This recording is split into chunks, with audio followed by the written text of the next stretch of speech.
बच्चे आपकी स्क्रीन पे जो क्वेश्चन दिख रहा है ये हमने इलेक्ट्रोमैग्नेटिक इंडक्शन चैप्टर से उठाया है।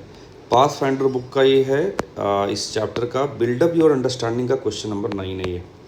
ठीक है, तो एक बार आप वीडियो पॉज करें पहले और क्वेश्चन को केयरफुली रीड करिए, अपना अटैम्प्ट दीजिए।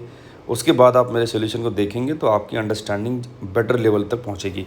ठीक है, तो आई होप आप सबने ट्राई करा होगा। क्वेश्चन एक बार मैं रीड कर देता हूँ। Particle of mass M charge Q is at rest at point A, 0, of a coordinate system in free space.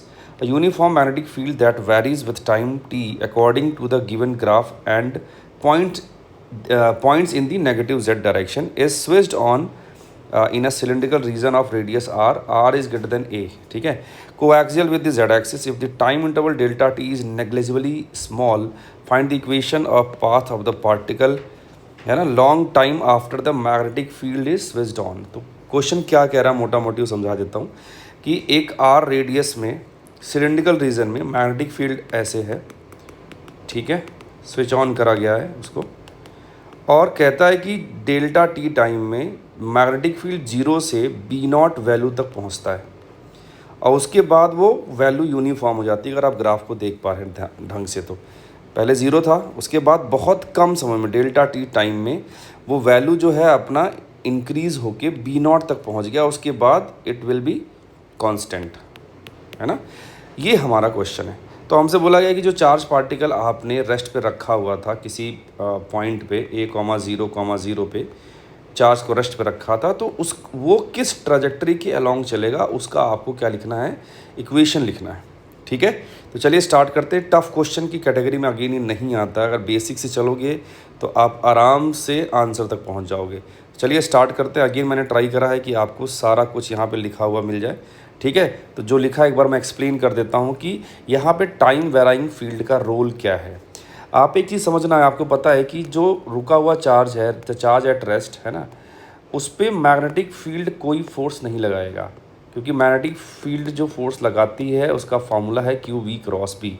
अगर वी 0 है तो एफ एम 0 हो जाएगा मैग्नेटिक फील्ड का फोर्स।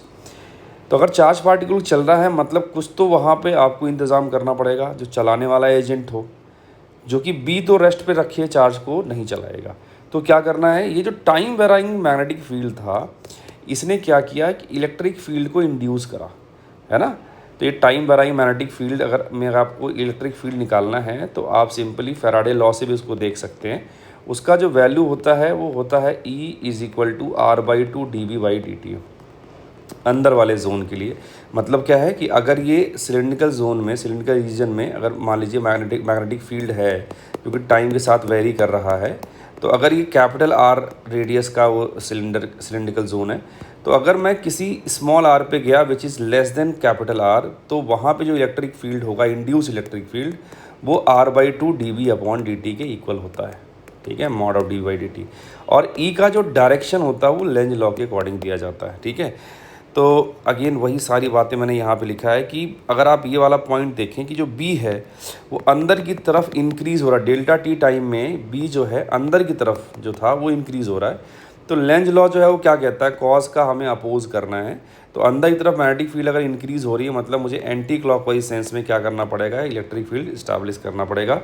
तो अगर उसको ध्यान में रखा जाए, यहाँ पे अगर चार्ज पार्टिकल या कोई पॉइंट यहाँ पे है तो यहाँ पे इलेक्ट्रिक फील्ड अगर आप पैटर्न ढूंढोगे तो पहली बात तो सर्कल के फॉर्म में आती है इंड्यूस इलेक्ट्रिक फील्ड, क्योंकि नॉन कंजर्वेटिव नेचर का होता है इसलिए। और इस वाले पॉइंट पर अगर आप देखोगे तो टेंजेंट डायरेक्शन में इलेक्ट्रिक फील्ड इधर होगी। सही है। अब मेरे पास अगर इलेक्ट्रिक फील्ड आ गया चार्ज पार्टिकल पे, तो चार्ज पार्टिकल जहाँ रखा है वहाँ इलेक्ट्रिक फील्ड अगर आपको मालूम चल गया है तो Q × E से आप क्या निकाल सकते हैं, उस पर लगने वाला फोर्स निकाल सकते हैं। अब चूंकि वो डेल्टा टी बहुत छोटा था तो उस छोटे से टाइम इंटरवल में एक तरीके से एक इम्पल्स की तरह ये एक्ट कर जाएगा। तो इम्पल्सिव फोर्स बहुत कम समय के लिए आया तो उसको मोमेंटम में चेंज करा देगा। तो अगर आप वो निकालेंगे तो आपके पास ये आया FDT निकाला पहले मैंने, Q × E था, E की वैल्यू मैंने यहाँ पे ला के रखा है, तो ये पूरी चीज़ डेल्टा टी उड़ जाएंगे। तो मेरे पास F डेल्टा टी जो आया है ना, वो ये आया। और F डेल्टा टी को मैंने क्या बोला, मोमेंटम में चेंज बोल दिया। और यहाँ पे final momentum minus initial momentum 0 था, तो मुझे वेलोसिटी मिल गई। वो जो छोटा सा इंटरवल था उसका ये यूज़ आया कि उसने मैग्नेटिक फील्ड में जो चार्ज पार्टिकल रखा था उसको कुछ वेलोसिटी दे दी। अब वो मैग्नेटिक फील्ड यूनिफॉर्म हो गया, तो अगर अब मैग्नेटिक फील्ड यूनिफॉर्म हो गया तो आपको पता है कि यूनिफॉर्म मैग्नेटिक फील्ड में अगर चार्ज पार्टिकल की वेलोसिटी और मैग्नेटिक फील्ड आपस में परपेंडिकुलर हैं तो वो यूनिफॉर्म सर्कुलर मोशन में चलता है। ठीक है, तो मैंने पहले यहाँ से स्पीड निकाला है, स्पीड ये आया Q A B naught by 2।